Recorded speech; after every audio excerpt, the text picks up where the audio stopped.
جو کام نواز شریف اور زرداری نے کیا وہی عمران خان نے بھی کیا۔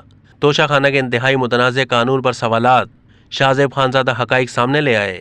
شاہ زیب خانزادہ نے تجزیے میں کہا ہے کہ توشہ خانہ کا 21 سالہ ریکارڈ ڈی کلاسیفائڈ ہونے کے بعد حقائق سامنے آئے ہیں کہ حکمران اشرافیہ نے قانون کا سہارا لے کر قومی خزانے سے کروڑوں روپے کے تحائف کم قیمت پر خرید کر فائدہ اٹھایا ہے۔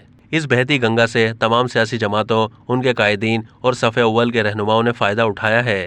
نواز شریف سے لے کر شاہد خاقان عباسی، آصف علی زرداری سے لے کر یوسف رضا گیلانی اور عمران خان سے لے کر صدر مملکت عارف الوی، سب نے بیرون ملک سے بطور سربراہان مملکت خود کو ملنے والے بے شمار قیمتی تحفے انتہائی سستی قیمت پر توشہ خانہ سے خرید کر اپنے پاس رکھے ہیں۔ برانڈڈ گھڑیوں سے لے کر قیمتی گاڑیوں اور زیورات سے لے کر قالینوں تک کچھ بھی نہیں چھوڑا گیا۔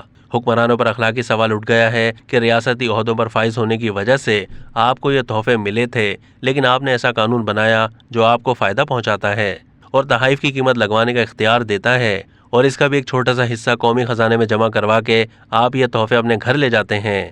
یہ پورا پروسیس اگرچہ قانون کے مطابق ہے مگر انتہائی متنازع ہے اور اخلاقی سوالات اٹھاتا ہے۔ تحریک انصاف ہمیشہ کہتی رہی کہ عمران خان، شریف خاندان، آصف علی زرداری اور دیگر سیاستدانوں سے مختلف ہیں۔ 2018 سے پہلے عمران خان خود تحائف کے خلاف بیانیہ بناتے رہے، پھر اقتدار میں آ کر انتہائی قیمتی تحفے رکھنے اور انہیں ظاہر نہ کرنے کا الزام لگا تو کہتے رہے میرا تحفہ میری مرضی۔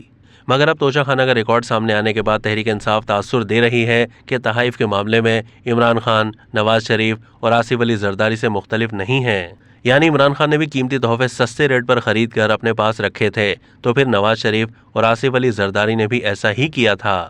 اب تک کے لیے اتنا ہی۔ مزید معلومات کے لیے ڈیلی جنگ کے یوٹیوب چینل کو سبسکرائب کیجیے۔